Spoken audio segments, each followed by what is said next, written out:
Hello. What's going on, Prince? How's it, bro? I'm doing good, bro. I'm doing good, man. Yeah, this is Doing it, good. bro. This is it. This is it, man. That's wonderful. Hey, yo, what's going on, everybody? Welcome to the show. On call with Danile. This is a show where I call interview artists, influencers, people who make changes and just keeping the dreams alive. And right now, my guest is no other than Prince, man. Prince, I met Prince. We started together at AFDA. Yeah, man, we come a long way. We have a lot to talk about right now, man. Prince, welcome to the show, Definitely. bro. Thank you, bro. Thank you for having me. It's a pleasure and an honor. Respect, Yeah, man. I can't wait Respect. to definitely. Yeah, can't To wait get to into unpack it. what we got. Respect, man, bro. Tell the people who you are, bro. Tell them who you are. Okay, cool. So my name is Prince Sigudu. Was born in Zimbabwe. Yes, sir. Grew up there for about 10 years and moved to Cape Town in 2009. There we go. Then I've been here. So I've been here for a couple of years now, over a decade. So yeah, so going strong, man. Going strong, going strong. And what do I do? Yes, I'm an sir. artist. I'm an artist, and I've been drawing since I was born, basically. It all started when I was in primary school, Yes. doodling stuff, and then along the way, along the road, I started like changing things up, looking at what other artists are doing and sort of like trying to do my own technique, develop my own style and stuff. And it's been going strong since then. Yes, sir. So You were know? you also one of the artists, like in high school, that liked to doodle at the back of their books, like when you have Uh-huh. your writing books, and like say for instance you have nothing to do and you just sketch at the back of your book. Started doodling.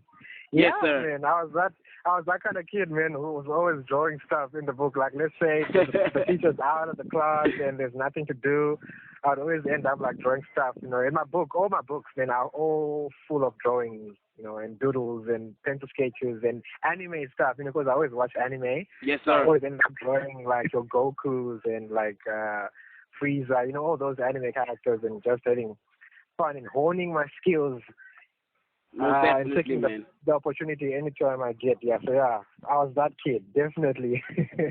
So That kid. if somebody were to ask you right now, Yeah. what would you say are you? Are you an artist? Are you a sketcher? Are you a painter? What's that one title that you would go by if somebody asked you, yo, what do you do? What do I do? Yes. Oh, that's actually a hard question, man, because I do quite a lot of things. Yes, so sir. I can't just put it. I can't put it in one word, Because if I say artist, you can, an artist can be a musician, an Yes. artist can be a painter, Yes. it can be it can be a pencil artist. So I'll break it down to a couple of things. So, because I do digital illustrations as well. So I'm an illustrator, and I also do photography. And photography is also a form of art. So, That's so I incredible, can't pick man. one per se. I can't really pick one. So I can just give you like titles of what I do. Then you can decide for yourself who this guy really is. Because from my side, I'm just this is the best way to explain it. I'm a content creator. Hey, Content that's what I creator. am, man. Very good. Create content. Yes, sir. Multi-talented.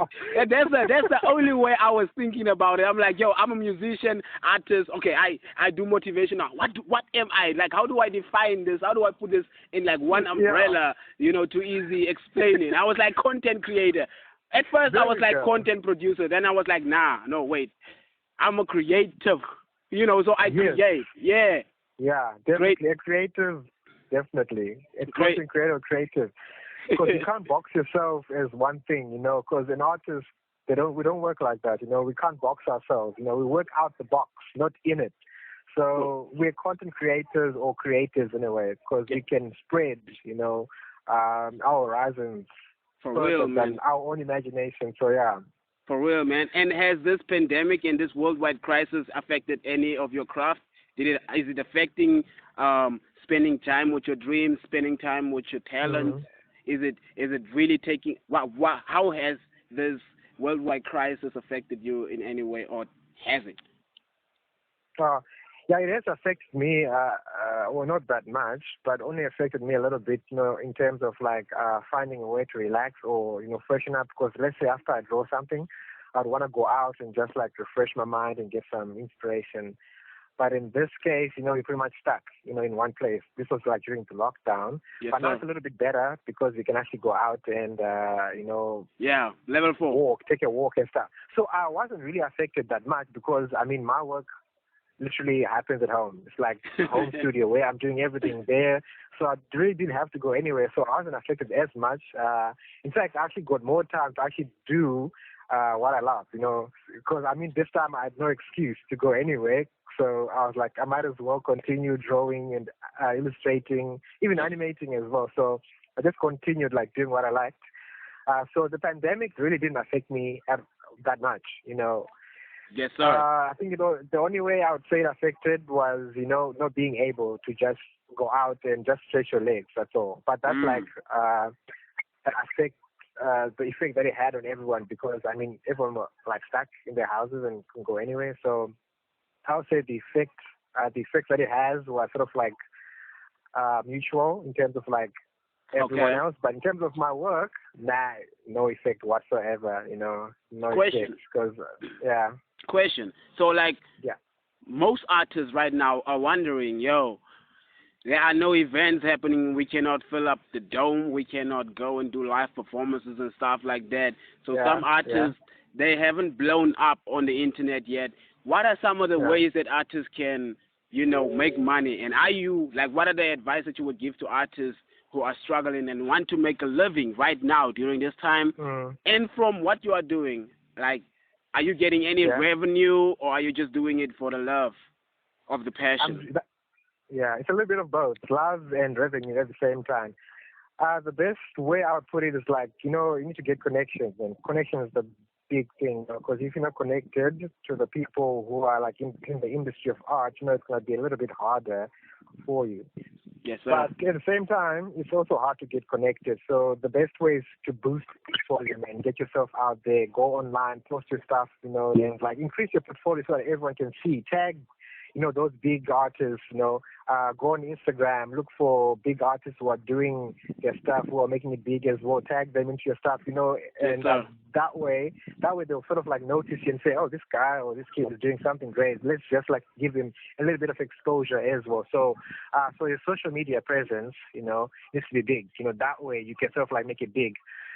But it's also hard, man, like to make it in the world of art because there's a lot of competition there, and you have to make sure that you keep your content authentic, Yes, because sir. Nowadays people tend to like do the same things, and the one person who did it first is the one who's getting, the big bucks, and the guys who sort of like come after, will be seen as like, copycats or the ones who are like replicating and stuff. So the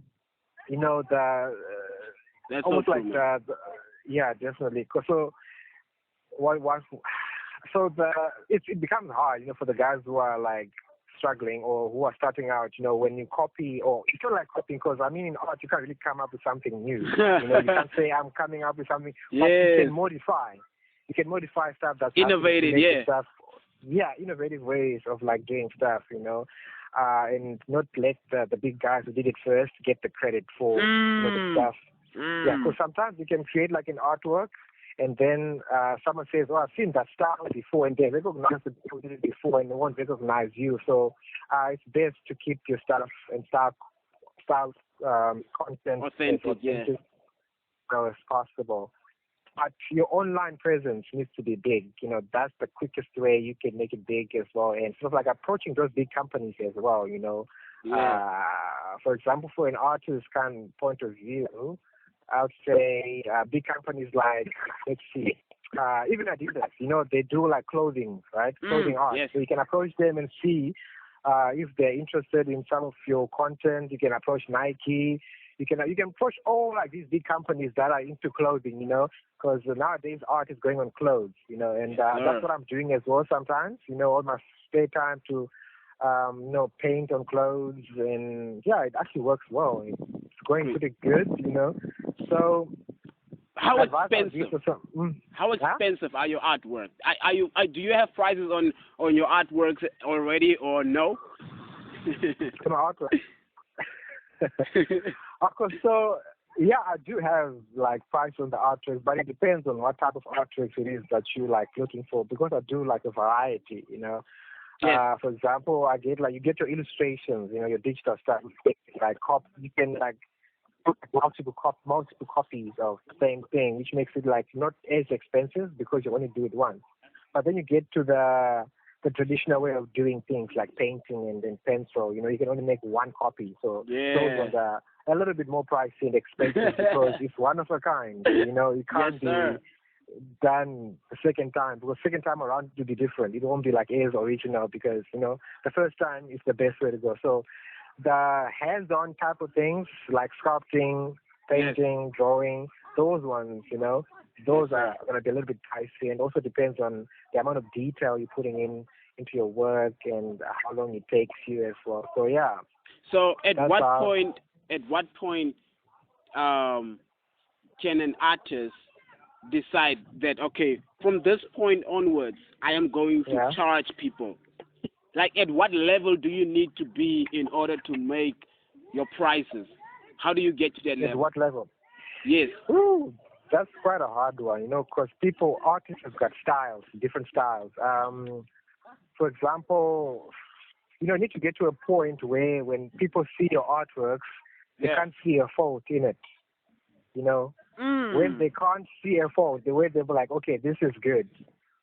When they see artworks and they don't say something like, yeah, it's good, but when there's no but in their comments after seeing your artworks, that's when you know you have done it.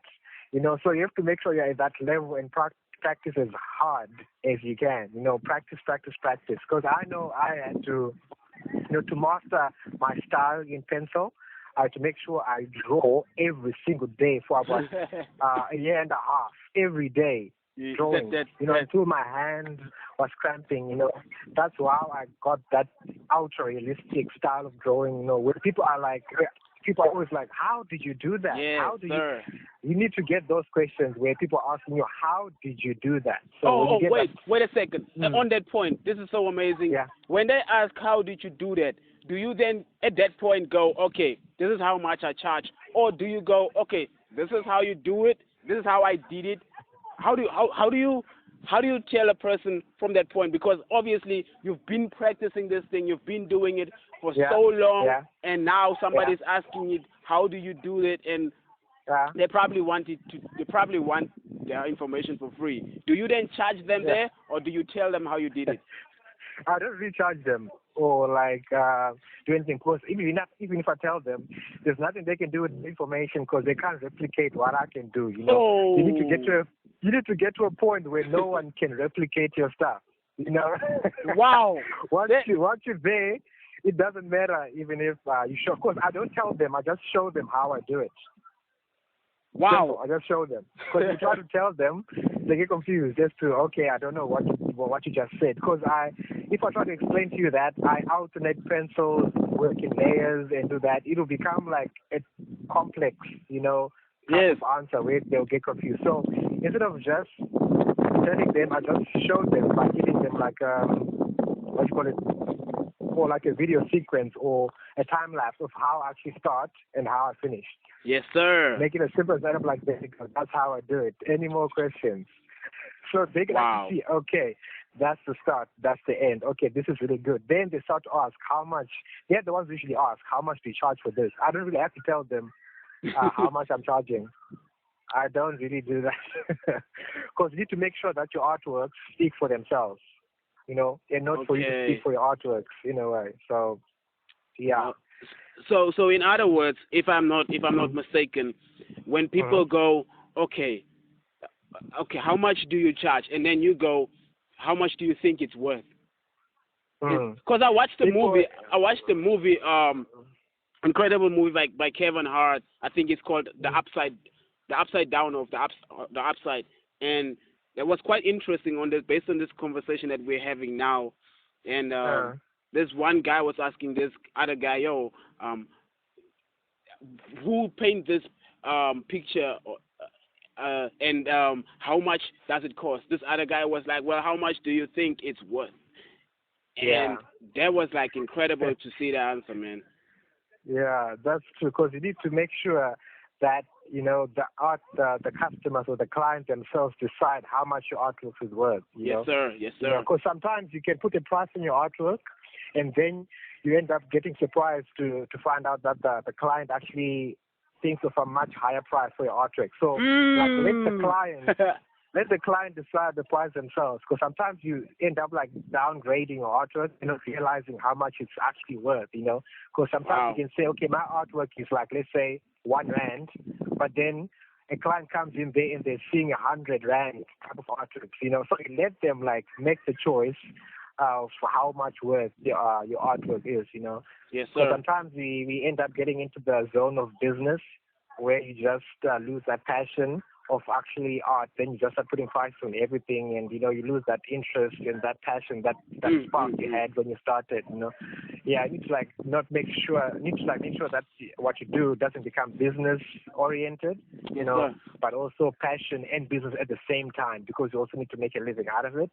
But it's really hard, but you have to keep on going and going. And also the other thing which you can do to make sure that you get your work out there is sort of look at galleries, openings, and when they're doing exhibitions, in town, and those, especially on first Thursdays, going to galleries and ask them how you would how the process goes of exhibiting your work. I think you actually have to pay as well. That's a good way, but also a good way to expose yourself. But that's the thing, you actually need to get exposure. And also some form of revenue to make sure that you can actually pay for the galleries to exhibit your stuff. But That's on powerful. the other side, but that's why as an artist you need to make sure that you're multi-talented. You need to make sure that you got something else on the side. Let's say if you're just a painter, you need to make sure that you also do something else to make sure that income is constantly flowing in and not just focus on one thing, because sometimes it doesn't always work out the way you want. Yeah. So you need to make sure that there's always something, like a backup or a triple backup. Because I always have plan B, C up to E, making sure that I keep on going on the same track, without losing my goal, but also making sure that I'm bringing in some income constantly as well. So yes, sir. Yeah, So would you say that your art and talent has changed from where you are, from where you're from, compared to where you are right now? Because right now you're in South Africa, right? And how much different is it, or is it hard, or did it become easier to do artworks today than it was back then? Yeah, it's actually much easier now, because in Zimbabwe there's not much of an exposure in terms of art, so the presence of art there, art and recreational stuff isn't that strong, so it's actually harder there to get your stuff out, But here it's actually much easier because there's a whole lot of galleries and art conventions which you can go to, places where you can meet other artists and get yourself some exposure, So here it's actually much easier because there's more opportunities where you can sort of get your stuff out there. But at the same time, you need to work hard at that stage, where your art is actually worth exhibiting, and the skill and the time of everyone else is going to be viewing it as well. So here it's actually much easier, and I've actually improved a whole lot more here because I'm surrounded by artists who are so different from me, because in them, it's almost everyone did pretty much the same thing, because I did pencil art, and almost the majority of people did pencil art or chalk. It's very similar, like a similar medium. But here, people do a whole lot of stuff. People paint with coffee. People paint with watercolor and oil paint. That's incredible, man. Yeah. So here I got exposed to a lot of techniques, which I started to incorporate for my own stuff as well. Then I started developing new styles, in digital illustrations. Started to incorporate my photography as well in an artistic style, and not doing your normal simple photography. I started putting a style or a uniqueness into my photography at the same time, and also a transition to animation, to making sure that my artworks are actually moving, moving artwork. So I started playing around with ideas, and before I knew it, I was doing quite a lot of things, and to make sure that income is constantly coming in, and not, stagnant. get stuck. Yeah, stagnant. Champ, what's next for Prince? Like, where is Prince? Where do we see Prince next? What's the next Where do you see move? Prince next? Do we see Prince doing more things than what he's already doing? Do we see Prince everywhere around the world? I mean, they're most definitely. Where are you going from now? From now? Yeah, where do we see you next? Oh man, that's a good question. Where do you see me? I mean, like, in actual fact, because of those worldwide crisis and pandemic, like a lot of our dreams and goals have been shattered, right? Because we don't see, it's like some of us don't want to dream anymore because right now we're thinking, yo, the coronavirus is here and we don't know what to do. I don't feel like, dreaming because we might even die next. Do you still dream? Do you still think that, we are going to survive this and I'm still going to do this and I'm still going to go wherever I want to go?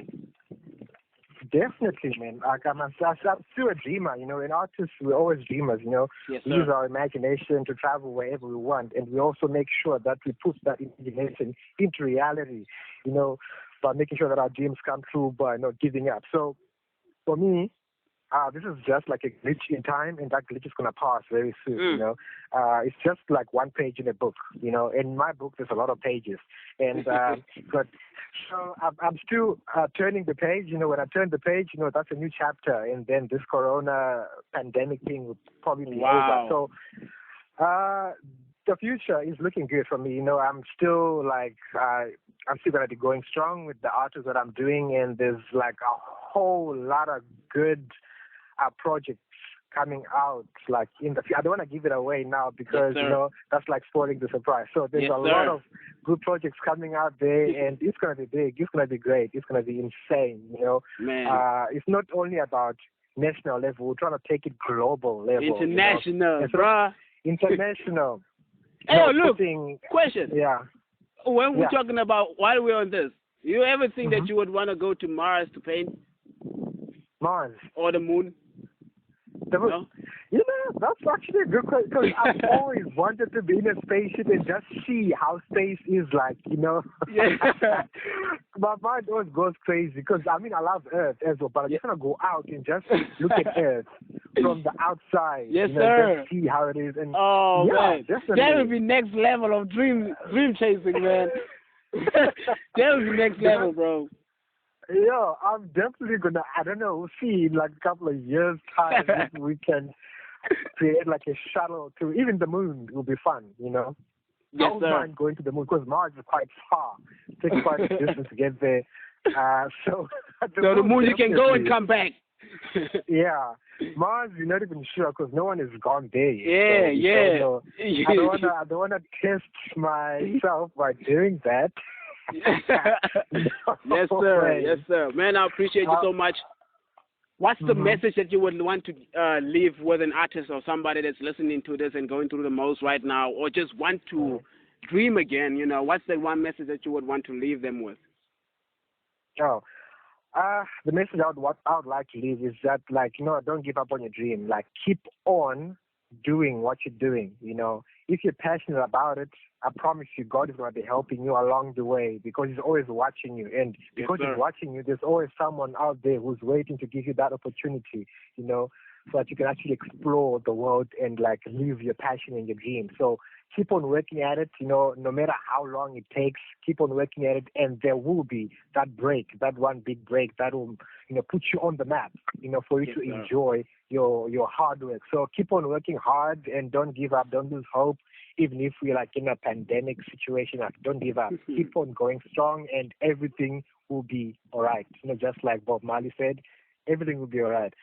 So that's what I would like to leave with the viewers and the listeners out there. Just keep on going strong and keep doing what you're doing, and you'll be all right. Because your chapter, your bright chapter, is just on the next page. Yes, so it's just about just turning that page and experiencing it, and not giving up.